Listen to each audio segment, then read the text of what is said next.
নাসিরউদ্দিন পাটোয়ারি এনসিপির একটা আগুন আগুন গোলা বারুদ এমন এমন ভাবে কথা বলে, এমন এমন গোলা বারুদ সে ছুঁড়ে মারে যে একবারে বিএনপির ভিত একবারে তছনছ করে দিচ্ছে। সে চিটাগাঙ্গে গিয়ে সে যেভাবে আপনার সালাউদ্দিন আহমেদের এলাকায় গিয়ে যেভাবে গরম করে দিয়েছে, সে ঢাকায় বসে যেভাবে একের পর এক বোমা ফাটিয়ে বক্তৃতার মাধ্যমে যেভাবে ভিত নাড়িয়ে দিচ্ছে, এবং সে তারেক রহমানকেও নিয়ে কিন্তু বলে দিয়েছে যে প্রধান উপদেষ্টা যে প্রফেসর ইউনূস, সে যেভাবে লন্ডনে গিয়ে তারেক রহমানকে সিজদা করে এসেছে এবং ওখান থেকে সে ওই নাজিল করে সিদ্ধান্ত নিয়ে বাংলার মানুষের জনগণের সাথে আলোচনা পরামর্শ না করে সে এককভাবে নির্বাচনের সিদ্ধান্ত নিয়ে এসেছে, যেন সেখানে কিন্তু সে ফয়সালা করে এসেছে তার সেফ এক্সিট নেওয়ার জন্য।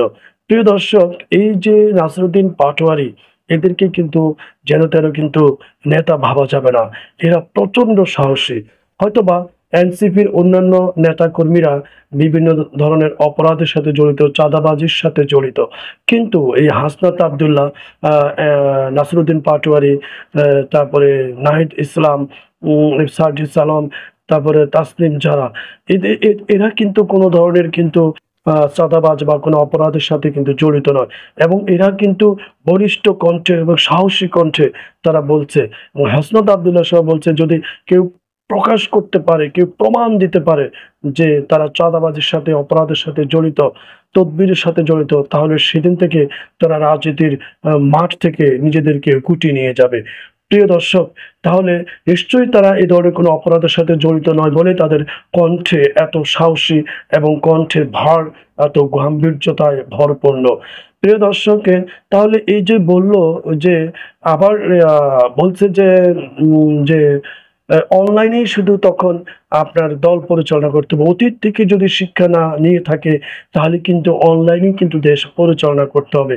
প্রিয় দর্শক, এর ফলে কি নাসিরউদ্দিন পাটোয়ারি যে জনাব তারেক রহমানকে কি এটা ইঙ্গিত করলো যে তাকে বাংলাদেশে না ফেরার ব্যাপারে নিরুৎসাহিত করলো, যে তাকে লন্ডনে থেকে যেতে হবে? অর্থাৎ অতীতের যে শিক্ষাগুলো, সেই শিক্ষাগুলো না নেওয়ার কারণে, যদি না নেয়, তাহলে দেশের যে পরিস্থিতির সৃষ্টি হবে, এর ফলে তিনি বাংলাদেশে নিরাপদভাবে যে ফিরতে পারবেন না, এই ব্যাপারে কি কোনো থ্রেটমূলক বা কোনো স্মরণ করে দেওয়ার জন্য এই ধরনের কথা বললো কিনা? আসলে এই কথা তো তারেক রহমান ছাড়া তো আর কাউকে আমরা চোখে দেখছি না, যিনি দীর্ঘ বছর পর বছর অনলাইনেই কিন্তু তার রাজনৈতিক দলটা পরিচালনা করছেন।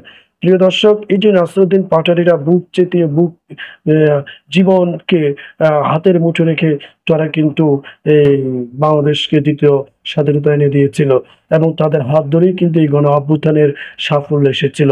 এটা কোনোভাবেই কোনো দল অস্বীকার করতে পারবে না। যারা স্বাধীনভাবে কথা বলছে, স্বাধীনভাবে রাজনীতি করছে, মিডিয়াতে স্বাধীনভাবে মত প্রকাশ করছে, প্রকাশ্যে অপ্রকাশ্যে এখনো ফ্যাসিবাদের দোসর হয়ে কাজ করছে, প্রচার করছে, টক শো করছে, রাজনীতি করছে, তারা কিন্তু এত সহজভাবে কিন্তু এই মসৃণ মাঠ কিন্তু পেত না।